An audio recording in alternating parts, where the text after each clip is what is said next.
What's up mga masters? Nandito na naman tayo sa panibagong araw, panibagong kabanata na naman ang pagsasama-samahan natin ngayon guys. Mga masters, okay lang po bang wag nyong skip ang mga ads sa aking mga videos? Salamat po talaga mga masters sa solid na pagsuporta po sa akin. Magandang gabi mga masters, bali ngayon po ay 4 na videos po ma-upload ko po sa aking YouTube channel. Tama nga mga masters, 4 na videos nga po ang ma-upload ko po.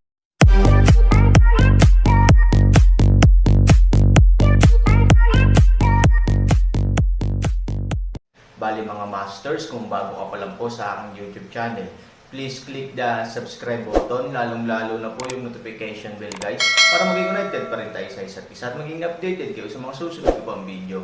Bali mga masters, bago natin umpisahan ng kwento ay mag-shoutout po muna tayo para sa mga solid nating tagapakinig. Shoutout kay Leomer Pabol at shoutout kay Yap Dabu. Yun na nga mga masters, no? Bali hindi na ito patagalin. In 3, 2, 1, let's go!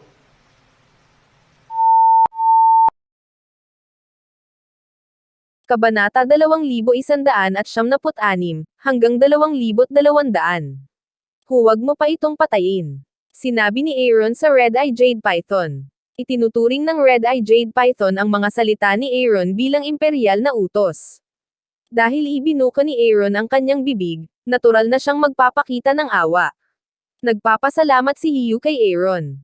Halatang may malakas na karunungan ang kakaibang hayop na ito. Ngunit tulad ng handa na siyang umalis, sinabi muli ni Aaron, ayokong patayin kanya, hindi ito nangangahulugan na maaari kang umalis. Teragos biglang lengin sito, isang pagtingin sa isang pagkawala. Lumingon si Aaron, tumingin kay Huang Xiaoyong at nagtanong, gusto mo ba? Oo, si Huang Xiaoyong ay tumingin kay Aaron ng may pagtataka at sinabing, ano ang gusto mo? Teragos, syempre, sabi ni Aaron. Agad na naramdaman ni Huang Xiaoyong na nagkaroon siya ng goosebump sa kanyang buong katawan, at maging ang kanyang buhok ay tumayo. Wing tigre. Ang sinabi ni Master ay hayaan siyang paamuin ang may pakpak na tigre. Para kay Huang Xiaoyong, ito ay isang bagay na hindi niya pinangarap na isipin. Minsan ang pinakamalaking pangarap ni Huang Xiaoyong ay ang paamuin ng isang 3-star beast, at ang antas ng panaginip na ito ay napakataas pa rin. Ngunit ngayon, may pagkakataon na siyang paamuhin ng 7-star beast, at isa rin siyang Pterygoid tiger, na nagpaparamdam kay Huang Xiaoyong na siya ay nananaginip. Shifu, hindi mo ako banibiro, takot na sabi ni Huang Xiaoyong. Piyuk, parang babae lang, hahayaan kong patayin ako nito kung gusto ko o hindi, naiinip na sabi ni Aaron. Oo, tinanggo ni Huang Xiaoyong ang kanyang ulo na parang kalahating kilong bawang. Paanong hindi siya kukuha ng magandang pagkakataon? Para mapaamo ang 7-star beast, natatakot ako na ito lang ang pagkakataon sa buhay niya. Kung makaligtaan niya ito, hindi na niya ito makikita sa susunod niyang buhay. Halatang medyo hindi kumbinsido ang may pakpak na tigre. Pagkatapos ng lahat, ang Huang Xiaoyong ay isang 4 na lampara lamang. Para sa kanya, parang nakakahiya. Ngunit sa harap ng pressure mula sa Red-Eye Jade Python, hindi ito ng ahas na hindi sumunod. Pagkatapos ng lahat, nilinaw ng Aaron ngayon lang na kung ayaw ni Huang Xiaoyong, hahayaan niyang magpakamatay ang Red-Eye Jade Python. Kung ikukumpara sa kamatayan, mas gusto ng mga Terego na maging sakyan ni Huang Xiaoyong. Master, pwede ba talaga? Hindi pa rin sigurado si Huang Xiaoyong. Total, nasa 4 na ilaw lang siya. Kung aamo niya ang mga Terego, hindi ko alam kung gaano karaming tao ang magugulat. Iniisip pa lang ang posturya ng pagsakay sa isang may pakpak na tigre pabalik sa Longyan City, si Huang Xiaoyong ay nakaramdam ng labis na kasiyahan. Ngunit natatakot ako na ito ay magdulot ng maraming haka-haka ng mga tao. Kung malantad ang pagkakakilanlan ng amo, siya ay mahihirapan. Don't worry. You don't say a word about it to the outside world. Let them guess. Sabi ni Aaron. Tumanggo si Huang Xiaoyong at pumunta kay Hiyo. Alam kong hindi kita kayang pantayan sa aking kasalukuyang kalagayan, ngunit ang aking Panginoon ay isang dakilang Panginoon. Balang araw, ang aking lakas ay makakapantay sa iyo, at makatitiyak kang hinding-hindi kita pakikitunguhan ng masama. Ako ay anak ng ang Panginoon ng lungsod. Ano man ang gusto mong kainin, gaano man ang bayad mo, tutulungan kitang mahanap ito, sabi ni Huang Xiaoyong kay Hiyo. Matapos bumagsak ang boses, gumuhit si Huang Xiaoyong ng isang simbolo para sa pagpapaamo ng mga ligaw na hayop. Sa lakas ng agwat sa pagitan ni Huang Xiaoyong at Hiyo, madaling malabanan ni Hiyo ang simbolo, ngunit hindi nito nagawa. Total, naglaluway pa ang Red-Eye Jade Python dito. Kung tumanggi ito, iisa lang ang magiging wakas, iyon ay ang maging belly meal ng Red-Eye Jade Python. Alam pa rin ito kung ano ang isang matalinong pagpili.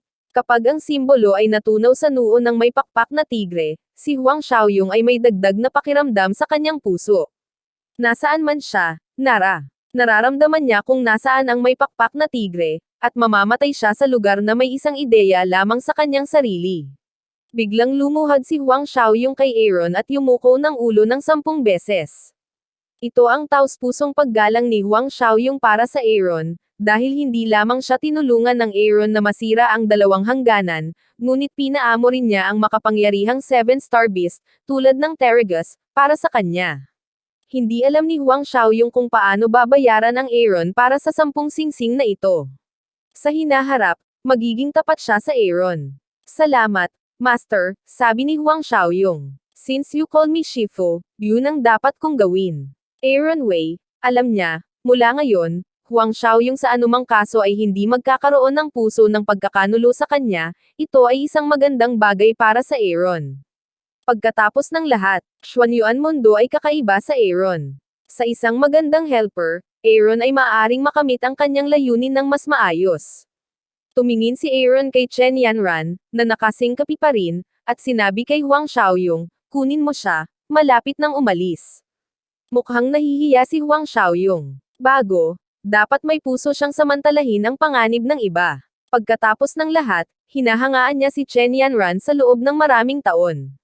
Wish niya na makahalik kay Fangze. Pero ngayon, no matter what, asawa na rin siya ng guro sa pangalan niya. Si Huang Xiaoyong ay hindi nang ahas na isipin pa ito. Master, bagamat wala kang kinalaman sa kanya, para sa akin, siya pa rin ang reputasyon bilang asawa ng isang guro. Hindi maganda na kunin ko siya, sabi ni Huang Xiaoyong. Nagtaas ng kilay si Aaron at nakangiting sinabi, hindi mo ba siya gusto sa lahat ng oras? Dahil papatayin niya ako. Halos mapailang si Huang Xiaoyong dahil sa pagkakalog at sinabing, Master, huwag mong pagtawanan, ako. How dare I? Kahit ayaw mo sa kanya, I dare not have any relationship with her. 3,000 walang magawa, maaari bang labanan ang sarili ni Chen Yanran sa balikat? Ang maliit na puting ahas ay bumalik sa kanyang braso, at ang may pakpak na tigre ay sumusunod kay Huang Xiaoyong. Tila naging matangkad at makapangyarihan si Huang Xiaoyong. Sa labas ng gitnang lugar, nalaman ng Aaron na walang tao malapit sa kabundukan ng Longyan, kaya medyo kakaiba siya, malapit na bang matapos ang laro. Nag-aalinlangan si Aaron kay Huang Xiaoyong, noong nakaraan, ang komperensya ng Pangangaso ay tatagal ng hindi bababa sa kalahating buwan, at hindi ito matatapos ng ganoon kaaga. Paliwanag ni Huang, bakit walang nakikita? 3,000 kakaibang paraan. Tumingin si Huang Xiaoyong sa may pakpak na tigre, at ang mga sulok ng kanyang bibig ay nagpakita ng isang ngiti. Sinabi niya, Panginoon, natatakot ako na ang mga taong iyon ay natakot dahil narinig nila ang dagandong ng may pakpak na tigre. Natakot silang lumabas ang may pakpak na tigre kaya tumakbo sila para sa kanilang buhay. Tumanggo si Aaron, dagdag pa nito, wala nang ibang paliwanag, bumalik ka muna sa lungsod. Nakakatuwang maglakad kasama ka. Sinabi ng Aaron kay Huang Xiaoyong, Guro, kung mayroon kang anumang mga kahilingan, mangyaring pumunta sa tahanan ng Panginoon anumang oras, sabi ni Huang Xiaoyong. Naisip ito ni Aaron at sinabing, pumunta ka sa Shaolin City kasama ako sa loob ng ilang araw. Tandaan na magdala ng mas maraming pera. Huang Xiaoyong malaswang ngiti, paulit-ulit na tumanggo, Master, naiintindihan ko, makatitiyak ka, sapat na ang pera.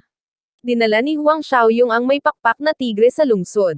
Ang kaganapang ito ay agad na nagdulot ng sensasyon sa lungsod ng Longyan. Wala pang isang kapat ng isang oras, napakalaki ng balita. Ang lahat ng mga tao ay nasa magkabilang gilid ng kalsada na naghihintay sa tanawin ng Huang Xiaoyong, nakatingin sa malaking katawan ng may pakpak na tigre, ang mga mata ay nagpapakita ng inggit. Ito ang pinakamaluwalhating panahon sa kasaysayan ng Longyan City, at si Huang Xiaoyong ay nakatadhana na may tala sa kasaysayan ng Longyan City, dahil walang sino man ang nagpaamo sa 7-star beast, at kung gagawin niya, siya ang pagmamalaki ni Longyan Lungsod.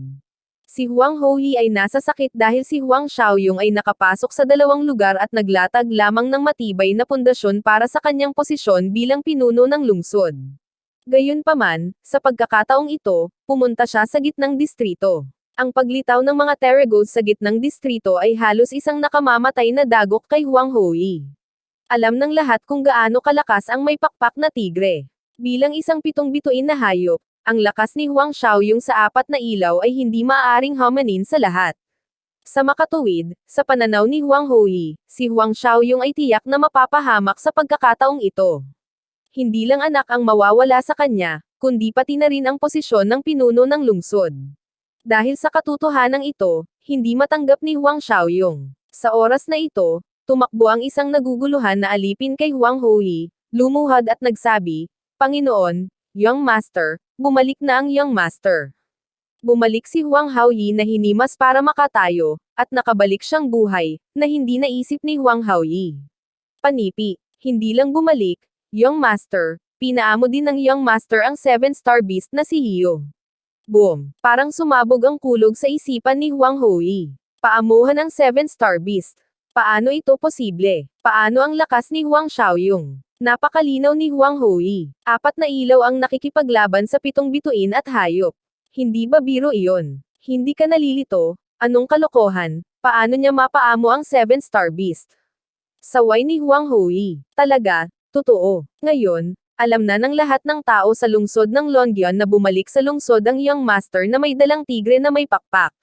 Tuwang-tuwang sabi ng katulong. Huminga ng malalim si Huang Houyi. Maliban kung gusto ng mga tao na mamatay, hinding-hindi nila masasabi ang mga salitang ito.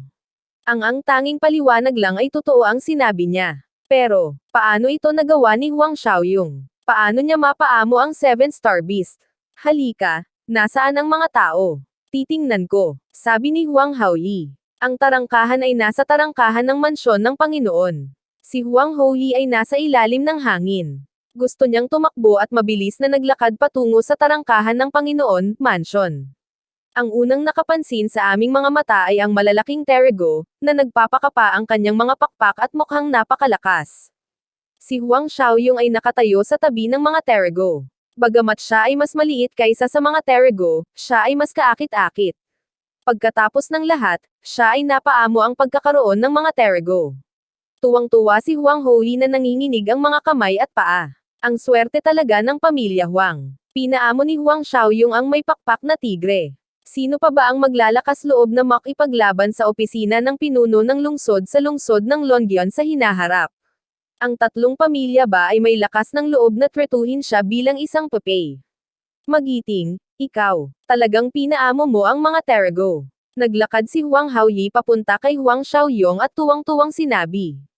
Huang Xiaoyong light smile, said, "Father, paano, sapat na ang domineering."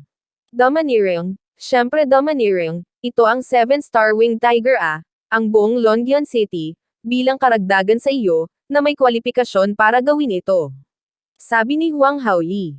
Ngayon 3 malalaking pamilya, kung may manggahas na hindi masiyahan sa iyo, hahayaan ko ang mga Terrego na patagin ang kanilang mansyon, sabi ni Huang Xiaoyong. Alam ni Huang Houyi na walang sino man ang makakapagpabagal sa kanyang posisyon bilang pinuno ng lungsod. Sa pagkakaroon ng may pakpak na tigre na ito, ang 3 pamilya ay kailangang maging masunurin sa hinaharap. Sa oras na ito, naghihirap ang pamilya Wang at Exi. Ang kakayahan ni Huang Xiaoyong na makalusot sa 2 kaharian at maabot ang 4 na kaharian ng Lampara ay naging isang malaking problemang kinakaharap nila, at ang problemang ito ay hindi pa nalulutas. Ngayon ay ibinalik ni Huang Xiaoyong ang 7-star beast mula sa Longyan Mountains, na halos isang nakamamatay na balita para sa kanila. Noong una, nilayo nilang alisin si Huang Houyi sa kanyang posisyon bilang Panginoon ng lungsod at ipaalam sa masuweyeng papay kung gaano siya kalakas. Ngunit ngayon, hindi magawa ng 7 bituing hayop. Sa palasyo ng pamilya ng hari, sinabi ng Panginoon ng pamilya ng hari sa kanyang mga lingkod, maghanda para sa mga masaganang regalo. Ako ay pupunta sa palasyo ng Panginoon ng lungsod ng personal. Binabati kita kay Huang Xiaoyong. Kasabay nito, ito rin ang kaso sa tirahan ng pamilya Exi. hiniling ng Panginoon ng pamilya Exi sa kanyang mga tagapaglingkod na maghanda ng isang malaking regalo at pumunta sa tirahan ng Panginoon ng lungsod. Sa oras na ito, ang tirahan ng pamilya Chen. Puno ng kawalan ng pag-asa ang mga mata ni Chen Tiexen. Noong nakaraan, sila ni Huang Xiaoyong ay nasa iisang kaharian, na masasabing pantay. Ngunit ilang araw na ang nakalilipas, sunod-sunod na sinira ni Huang Xiaoyong ang dalawang hangganan, na naging sanhi ng matinding suntok kay Chen Tiexen. Siyempre hindi naman malaki ang suntok. Sa pananaw ni Chen Tiexen, hanggat nakahanap siya ng isang sikat na guro, magkakaroon siya ng pagkakataon na malampasan ang kaharian ni Huang Xiaoyong balang araw. Ngunit ngayon, bumalik na ang balita ng pagpapaamo ni Huang Xiaoyong sa 7-star beast, na halos mawalan ng pag-asa kay Chen Tiexen, dahil alam niyang kahit isang sikat na guro ay handang tanggapin siya bilang isang apprentice, hindi siya magkakaroon ng pagkakataon na paamuin ang 7 bituin na hayop. Sa bagay na ito, natalo siya, at wala siyang laban. Ang 7-star beast, Chen Tiexen mahinang ngiti, kung gaano karaming mga tao ang mga pangarap, Huang Xiaoyong ay natanto. Sa oras na ito, lumapit si Chen Yuanhai kay Chen Tiexen at sinabing, narinig mo ba na bumalik si Huang Xiaoyong sa lungsod ng Longyan kasama si Hiyong? Ama, ang 3 pamilya ng lungsod ng Longyan ay hindi kailanman makakalaban sa Panginoon ng lungsod, sa hinaharap. Sabi ni Chen Tiexen, natural na nauunawaan ni Chen Yuanhai na mayroong 7 bituin at hayop sa bayan. Sa paningin ng tanggapan ng Panginoon ng lungsod, ang 3 pamilya ay iilang payaso lamang, ngunit si Chen Yuanhai ay hindi nababahala tungkol dito, dahil ang may pakpak na tigre pinaamo ni Huang Xiaoyong, posible bang mabuhay si Chen Yanran? Sabi ni Chen Yuanhai. Tirik ang mga mata ni Chen Tiexen. Ang inaalala niya noon ay si Huang Xiaoyong, ganap na nakakalimutan si Chen Yanran. Ngayon isipin mo, baka buhay pa si Chen Yanran, pare, pupunta agad ako sa mansyon ng City Lord. Dapat alam ni Huang Xiaoyong kung nasaan ang kanyang kapatid na babae. Tumayo si Chen Tiexen at hindi na makapaghintay na sabihin. Pinigilan siya ni Chen Yuanhai. Dahil gusto niyang pumunta sa mansyon ng Panginoon, tiyak na hindi siya makapunta ng ganoon kadali. Ngayong nakagawa na ang mga pamilya Wang at Exi, ang pamilyang Chen ay dapat magpakita ng kanilang sariling saloobin. Kung hindi, ang pamilyang Chen ay tatargetin ng tanggapan ng Panginoon ng lungsod sa hinaharap, hayaang ihanda muna ng alipin ang regalo, at pumunta upang batiin si Huang Xiaoyong, sabi ni Chen Yuanhai. Kinagat ni Chen Tiexen ang kanyang mga ngipin. Sa kanyang mga mata, si Huang Xiaoyong ay dating walang iba kundi basura. Yun na nga mga masters, no? Bali panibagong kabanata na naman yung natapos natin ngayong gabi. Muli, maraming salamat po talaga sa walang sawang suporta po sa aking YouTube channel na talagang inaabangan nyo po ang bawat upload ko po. Bali mga masters, magkita-kita ulit po tayo bukas ng gabi at ngayon po ay magpapaalam po muna tayo. Bali mga masters, bye-bye!